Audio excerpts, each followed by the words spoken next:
if we go back a little bit, when the missionaries came to my country, or rather came to Africa, and some came to Nigeria,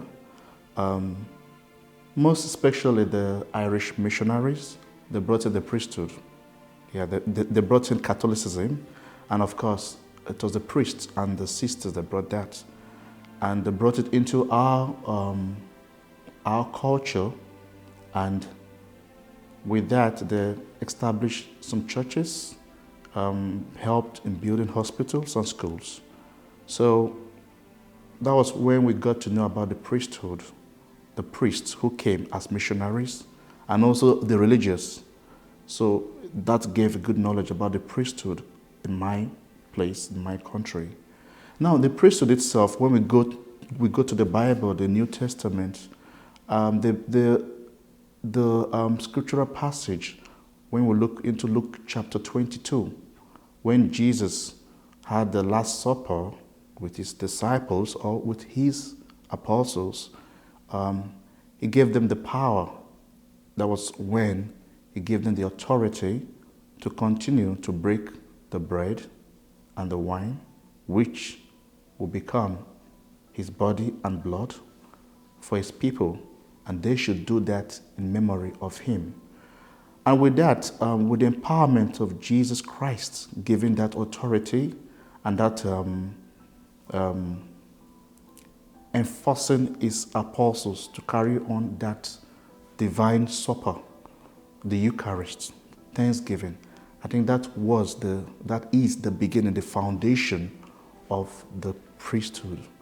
And almost 2,000 years or more, 2,000 and more years, this has continued. So the priests, those who are called divine calling, or we'll say divine urge, who are called into the priesthood, continue, they become acting in Christ to continue the commemoration of the Last Supper, the commemoration of the Jesus Christ sharing his body and blood with his apostles, who would now celebrate that special moment with God's people and continue to strengthen the people of God. I met some missionary priests, black missionary priests, Nigerians, the missionaries of St. Paul. And one of the experiences that really touched me about the missionary priests of St. Paul was the fact that they could easily interact with people, with children, with adults, with teenagers, and with youth. And that struck me a lot. There was a priest that was very wonderful. I think that was the beginning of that, I call it divine urge. Not really sleeping and having a dream, God coming or sending the angel, no. It was that interaction with a priest that was so down to earth. So from that congregation, there was another priest who just got ordained, very young, and very handsome and very friendly. So with that priest and the other priests, some of the missionary priests, it was something that touched my heart. And I said, if this young man, so devoted, so talented, so friendly, could take this sort of mission work, to be priest, to reach out to people, I said, well, that stayed in my heart. But after a while, it passed by, it went by. Then towards the end of my college years, I met the same priest again. He was vocation director at this time. And I think this time it came up. I felt the divine urge quite strong.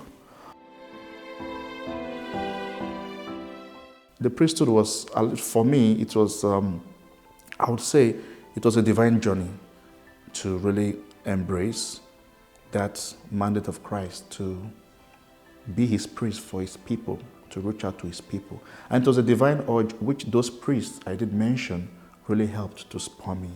So the priesthood of Christ, it is the self-giving, to God's people, the celebrating of the sacraments to God's people. And I think that's one of the things that touched me about the priests. They cared, they reached out to people, and that also touched me, that made me to look towards that side. And I think God also did his own work, because my experience in the seminary, not everyone becomes a priest. Some come to get some experience, some discern. It is a place of discernment, and it is God who calls. So I would say I'm not the best of all persons, but I think God felt I could help in his church as his priest. Unworthy I am, but to help in his priest, as his priest, to celebrate the sacraments. And I think that is a little tip of my story as the journey into the priesthood.